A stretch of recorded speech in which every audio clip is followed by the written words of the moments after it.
Hello everyone, this is Josh from Casual Scrub Gaming, going over the game of Octopath Traveler. Why do they call it Octopath Traveler?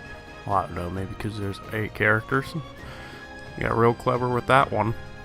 But I will say, I love the soundtracks, especially, given it's a Sqaure Enix game.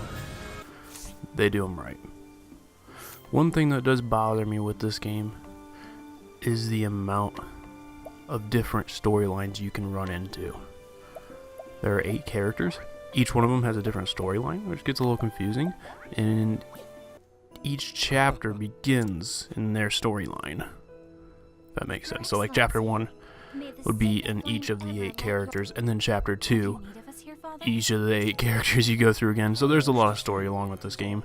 It gives the player a lot of time to play the game, along with getting a lot of content. It is as if the two of you have become... How long has it been, Ophelia? One thing I did notice about playing this game is the dialogue. The dialogue isn't the same throughout the game. For a JRPG, I've noticed you actually hear them talk, which I found pretty interesting, because any game that I've played like this, it's just a little bloop, hey, there's a message, bloop, hey, message. So far I've made it about 10 hours through this game. In the first hour, I would recommend giving this game another chance, because it is extremely slow. Kid you not, for Ophelia, the prologue, I guess you could call it, is 22 minutes. Insanely long.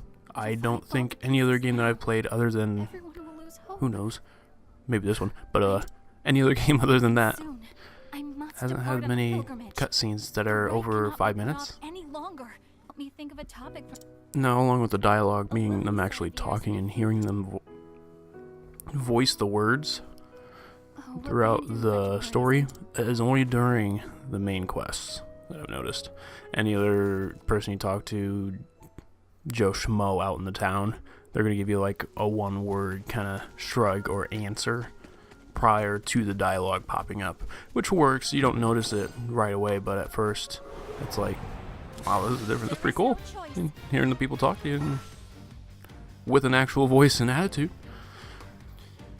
The controls pretty simple. They do a really good job of explaining how to play the game. Whenever it comes to the point of having to use a different button or attack or combination for something, it isn't really that tough of a concept. The amount of content in this game is unreal. I put in 8 hours and I looked back on it and I only had 5 characters into chapter 1. So I'm assuming, I've heard there's 5 chapters. I'm assuming it's going to take me another 40 hours to complete the game, which is fine by me. It's a great game. I love the game. Some people don't really like the JRPG kind of format for a game. They don't like the random encounters that you run into and stuff like that. But for me, I played Chrono Trigger as a child. And coming back to that with this, it's cool. I enjoy it.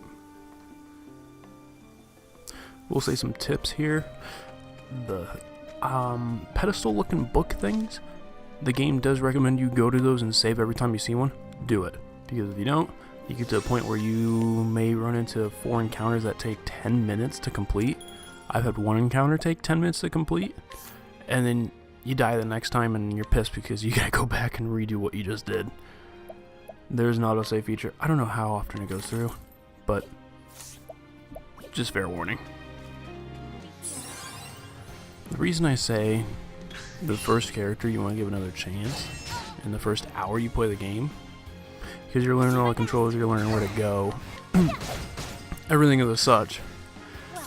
But as playing as only singly one character, the game is tough.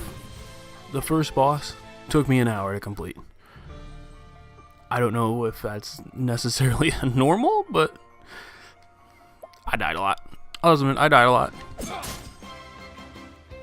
The boss fights, though, I will say, are really cool. They give the game a little more challenge, because once you get later into the game past the first character, you get maybe 2, 3, 4 characters running at a time. you wreck house.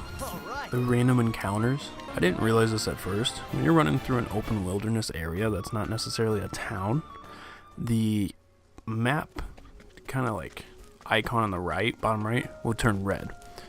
Me, being the idiot I was, turned it off for 8 hours of the game, not realizing what it was in the beginning of the game. Yeah, you don't want to do that. But running through the wilderness areas can create random encounters to happen more often. I almost think they are time-based rather than place, just for the fact of how consistent they are when you run into them. You could probably count to 10. You'll know another one's going to happen. So a really cool feature once you get more than one character is the amount of different options that you get when you come up to a townsman or anyone that you can talk to. It could be either good or bad. You can guide them with a feeler, or you can steal from them with, I can't remember his name, but the thief. So this is a point in time where I learned my lesson in going into a level 22 area with level 15, 14, and like something else other for the other two. Really low levels, nonetheless. Don't do it. There are areas of the game that have interesting loading screens because there are none.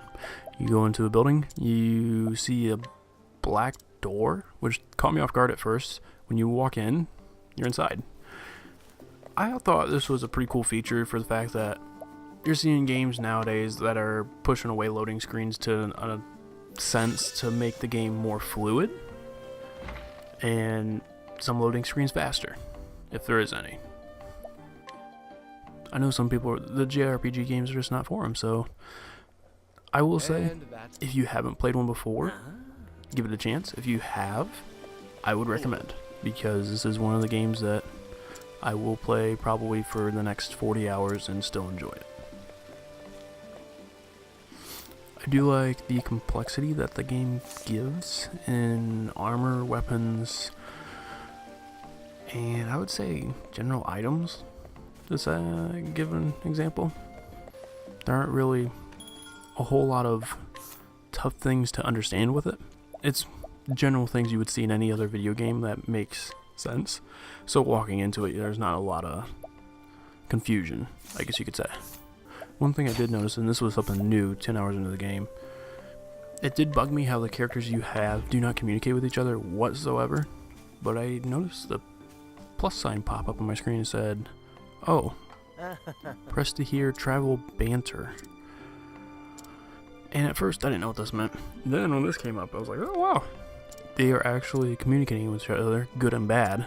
Athlon being someone who sees good in people, and Therion who just likes to steal and, well, drink. Not saying that either or is better than the one, but them clashing is showing their characteristics between each other being good or bad, for the worse or better. Thank you all again for watching this video. If you could please like, subscribe, or leave a comment for future recommendations on future videos, because we would love to see your comments. Thank you again. See y'all later.